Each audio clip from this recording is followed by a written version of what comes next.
Well, good morning and welcome back to Grace Bible Church. So glad that you're able to join us this morning. Wish you could be here in person, but hopefully we'll be getting back to that very, very soon. Really miss you guys. Miss being able to see your faces and shake your hands and hug your necks. And we look forward to getting back to life as normal as it can be. But I am glad that you're with us this morning. And this morning I want to look at something that happened, well, a couple of decades ago. How many of you remember this game? I know I remember it. I was a junior in high school. I remember being over at a buddy of mine's house and watching the game with about 4 or 5 of us, and it was such an exciting game to watch. It was a battle the whole way through. And here in the last seconds of the game, the Tennessee Titans had the ball at the Rams' 10-yard line. There's 6 seconds left on the clock. And they don't have any more timeouts. It's the last play. It's their last shot to have a chance to win the Super Bowl. And I remember the quarterback dropped back for a pass, and he had an open receiver, and he threw him the ball. He caught the ball, and right as he's about to go into the end zone for the touchdown, one of the defenders grabs him and brings him down, and he falls just under a yard short of the goal line. The Titans ended up losing the game because they came up just short. They stopped just short of where they needed to get. And being stopped short cost you something. For the Titans, it cost them the chance to win the Super Bowl. It cost them the chance to win that game. And up to now, it was their first and last opportunity that they've had to win the big game, to win the championship, to win the Super Bowl. And they lost that opportunity because they came up just short. Now, the Old Testament records about another group of people that stopped a little short as well. In Numbers chapter 34, verses 1 through 12, we find God lays out the boundaries of what was going to be the promised land, what the area that he wanted the Israelites to go and take. He laid out all of the boundaries and told them that all of this I have given to you. You just have to go in and take it. But once they actually go into the promised land and they begin to fight, they begin to take it, we see a bit of a pattern begin to emerge. And so I want to look at a few verses in Judges chapter 1 and see if we can pick out the pattern.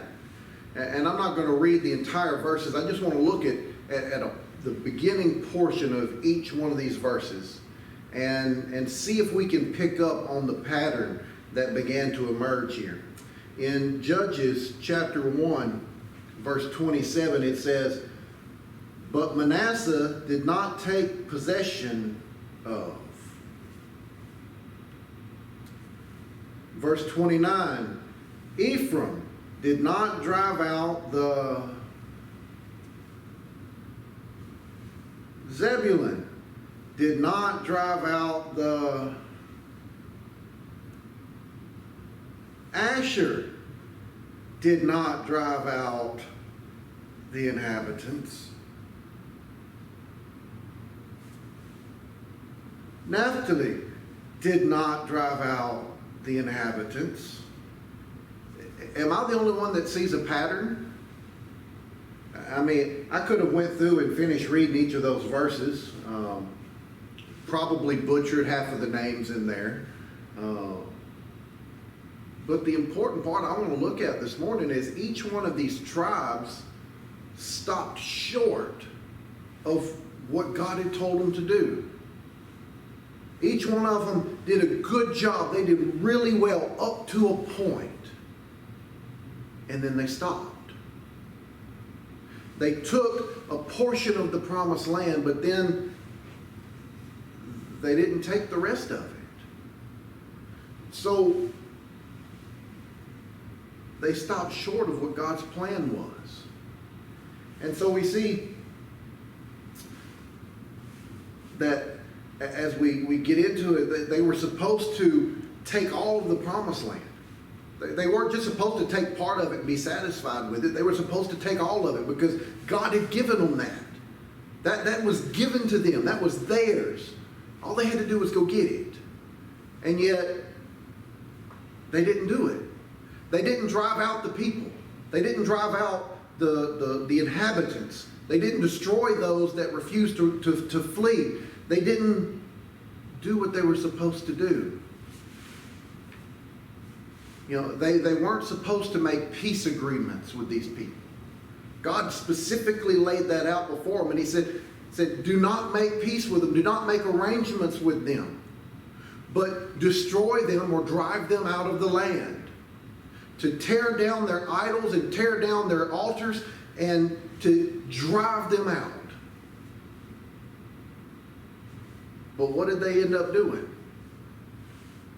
Exactly what God told them not to do. They made peace agreements with several of these groups of people. Rather than driving them out and rather than doing what God had told them to do, they made peace agreements with them.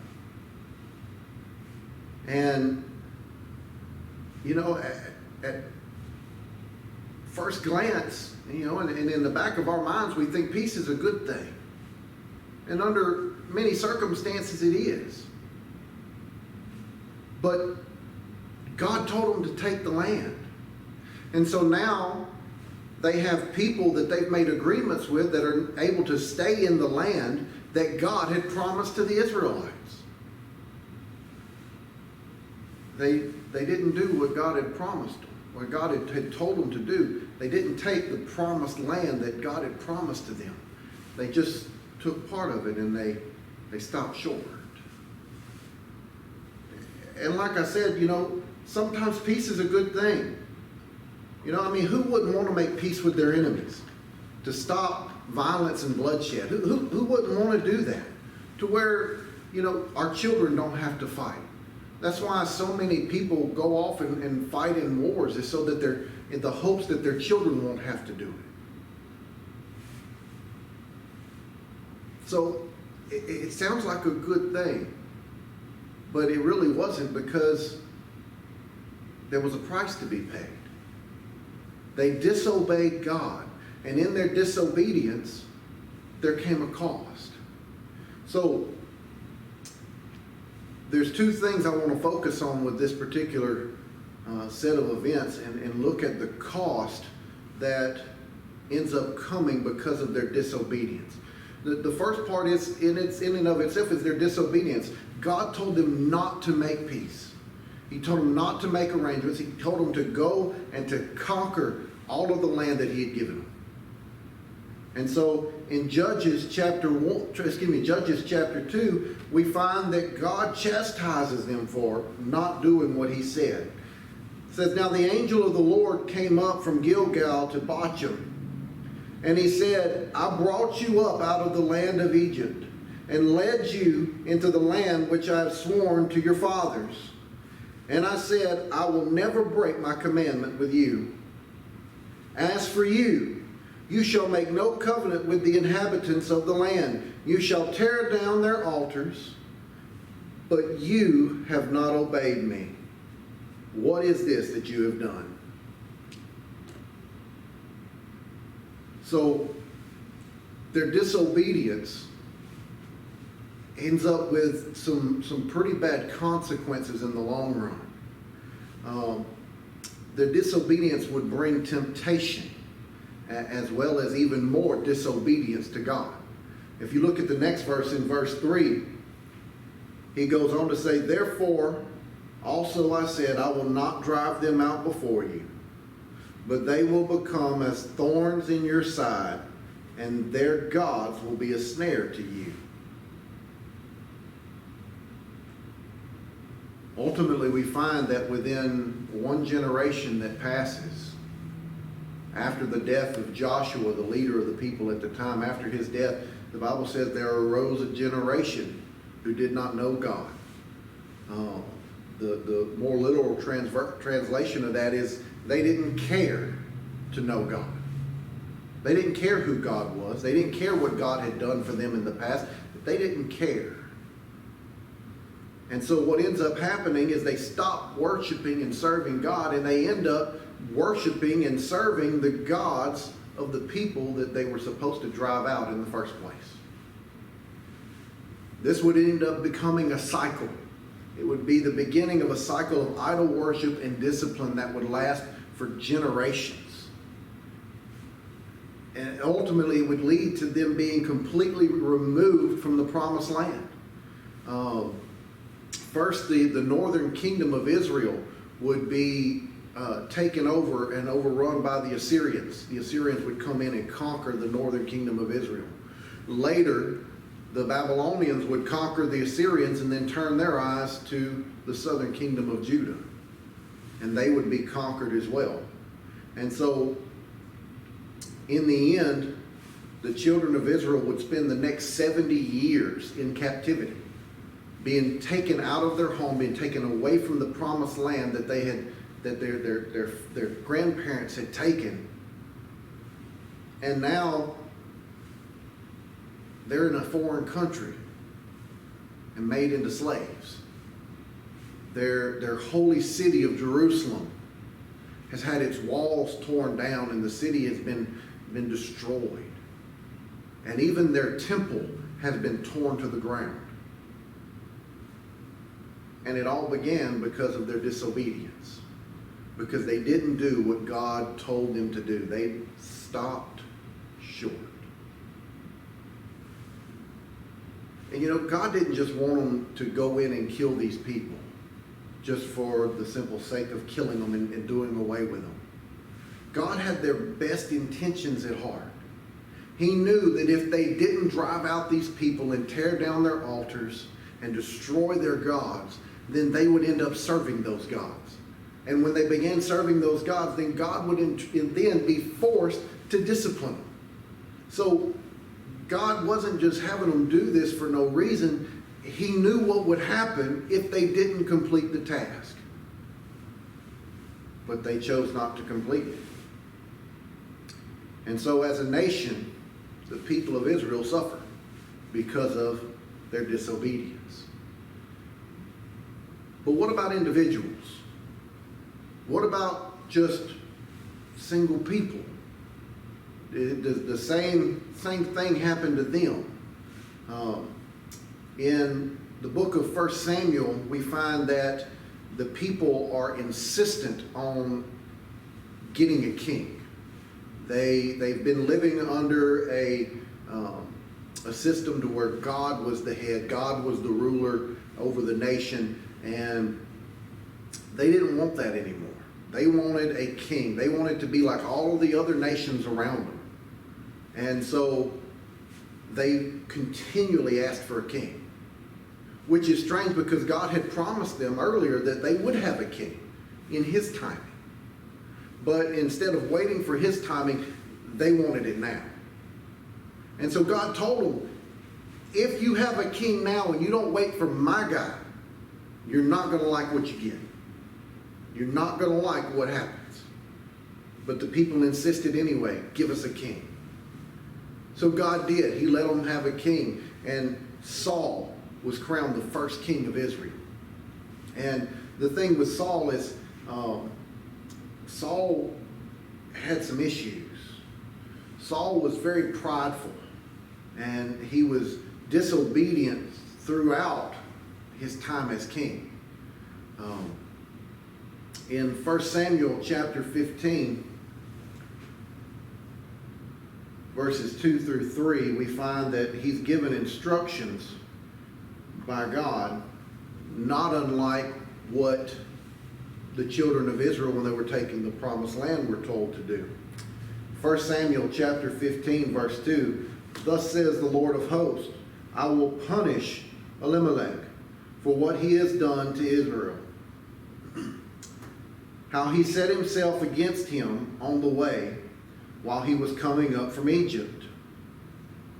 Now go and strike Amalek and utterly destroy all that he has. Do not spare him, but put to death both man and woman, child and infant, ox, sheep, camel, and donkey. God says, go in and completely destroy this enemy nation. And to give you a little bit of backstory, God said his judgment was coming on them because of what they did to Israel. Whenever the children of Israel were wandering through the wilderness, this enemy nation would come and would attack them while they were traveling. But they wouldn't attack where the fighting men were. They weren't looking for a fight. They were looking to go in and steal and to do as much damage as they could. So what they would do is they would attack the rear of the convoy, where all of those who were a little slower and lagging behind were. That's where you would have the sick and the old and those with young children would have been towards the back of this group because they're not able to travel as fast as the rest of them. And so they would come in and they would attack the back end of the group of as they were moving through the wilderness, and they would kill and they would steal and plunder, and then they would run away before help could arrive. And they did this repeatedly as the children of Israel were moving through the wilderness on their way to the promised land. And so God has decided that now is the time. He's given them time to repent. He's given them time to change. They refuse. They will not do it. So God says, now is the time. I'm done with them. I'm through. Go in and destroy them. They're going to pay for what they have done. And so Saul is told to go in and just to kill everything. To kill every living thing. Man, woman, child, their sheep, their cattle, their camels, their livestock, everything was to die. So let's see what Saul does. Verses 7 through 9. So Saul defeated the Amalekites from Halavah to as you go to Sur, which is east of Egypt. He captured Agag, the king of the Amalekites, alive, and utterly destroyed all of the people with the edge of the sword. But Saul and the people spared Agag and the best of the sheep, the oxen, the fatlings, the lambs, and all that was good. And they were not willing to destroy them utterly. But everything despised and worthless, that they utterly destroyed. So Saul ends up stopping short of what God told him to do. God told him to kill everything. But Saul doesn't. He didn't kill all of the people. He utterly killed them, but he did not completely kill them. We know that he didn't kill King Agag. Ultimately, Samuel the prophet does that. Saul allowed King Agag to live. But not only did he let King Agag live, but he also let others escape. He let others survive. And his disobedience would cost him as well as the nation of Israel. First of all, it cost the people of Israel for hundreds of years to come. For many years to come, the descendants of those who had escaped would continue to plague Israel. In fact, we find that David had two of his wives kidnapped by these same people. And he had to go and to try to rescue them. Ultimately, they would continue to raid and to kill Israelites. All because Saul didn't do what he was told to do. He stopped short. He did really, really good up to a point, and then he stopped short. So later we find that some people think that if you move ahead to the book of Esther, which is after their monarch period. This is after they've been taken into captivity by the Babylonians, and now the Persians have conquered the Babylonians, is where you find the book of Esther. So there's a lot of time has passed here. And we find a man named Haman, the Agagite, who, if you haven't looked at the book of Esther in a while and you don't remember, he essentially is the bad guy in the story of Esther. He's the one who wants to have all of the Jews killed. And a lot of people believe that he was a descendant of this group of people. He was a descendant of those who survived and escaped from Saul whenever he was told to kill them all. So it cost the people of Israel because of their king's disobedience, because of Saul's disobedience. But it didn't just cost the people, it cost him personally too.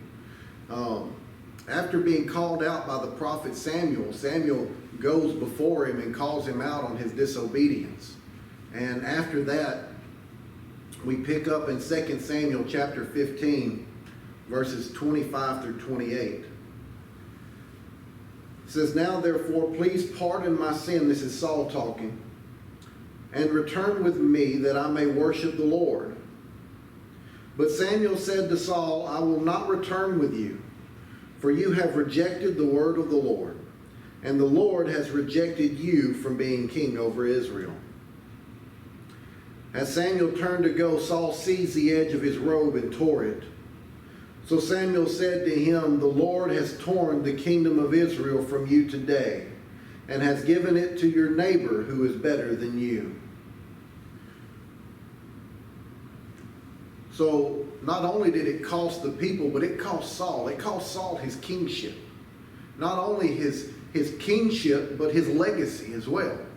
Because according to Saul's plan, one of his sons would have taken over as king after him. But that wouldn't happen anymore. Never again would one of Saul's descendants reign over the entire nation of Israel as he had done. God had removed that opportunity from him and had instead given it to his neighbor, just like he said he was going to, David. David would be the one who would be the next king over the entire nation of Israel. So it cost Saul. Not only did it cost Saul, it cost Saul's children as well. There's always a price to pay for disobedience. And the thing is if the king of God's chosen people isn't immune to this, what makes us think that we are? Because, you see, we know what God has told us to do. We know what God has told us not to do. How to live, how to speak, how to love, how to serve, how to witness. We know all of these things that God laid out and said, this is what you do, this is what you don't do. We know these things. Most of us grew up being taught these things. You see, James, the half-brother of Jesus, in his epistle, he writes, James chapter 4, verse 17, says, "Therefore, to the one who knows the right thing to do and does not do it, to him this is sin." It's sin for us to not do the things that we know we're supposed to be doing. It's sin. It's not just an omission. It's not just a mistake. It is sin. It is blatant disobedience to God. And the thing is disobedience has a cost. It costs something. Often we still act like Saul, and we choose to disobey. And then when we're called out on it, we try to explain away our disobedience. Saul did the same thing. You know, we try to blame others, or we blame our situation. We'll blame everything that we can rather than taking responsibility for our choice to sin. because we don't want it to be our fault, even though we're the ones that chose it. So what will your disobedience cost you? What will it cost your children? The effects of disobedience can last for generations. What will it cost your children? But I have some good news too. Not only do the consequences of disobedience last for generations, but the benefits and the blessings of obedience do too. You know, Samuel gave us some great advice in the middle of his chastisement of King Saul. 1 Samuel 15:22, Samuel says, "Has the Lord as much delight in burnt offerings and sacrifices as in obeying the voice of the Lord? Behold, to obey is better than sacrifice, and to heed than the fat of rams." To obey is better than sacrifice. To obey is better than sacrifice. You see, God is far more interested in you obeying Him and doing what He has told you to do than He is in the things that you sacrifice for Him. He's not worried about those things. He would much rather have your obedience. That's what's important to Him. He desires and rewards obedience. So today, each and every one of us are faced with a choice. You can continue to follow in the footsteps of the children of Israel and the footsteps of Saul and so many others that have come before you. You can continue to follow in that line. Or you can choose to go another route. Because you see, we have two options here. You can choose to remain in your disobedience and rebellion to God, and then face the consequences that come because of it. Or you can choose obedience and choose the blessings that come with obedience. Ultimately, the choice is yours. Which one do you want? The blessing or the curse? You already know what to do. Even now, God has begun to lay on your heart the things that you've been stopping just short on. He's already begun to convict you of the things that you know you should be doing and the things you know you shouldn't be doing. And He's saying, just trust me and obey me. I have your best interest at heart. I know what I'm doing. Trust me. So what will your choice be today? Will you turn around and follow God with complete and total obedience? Or will you continue coming up just short?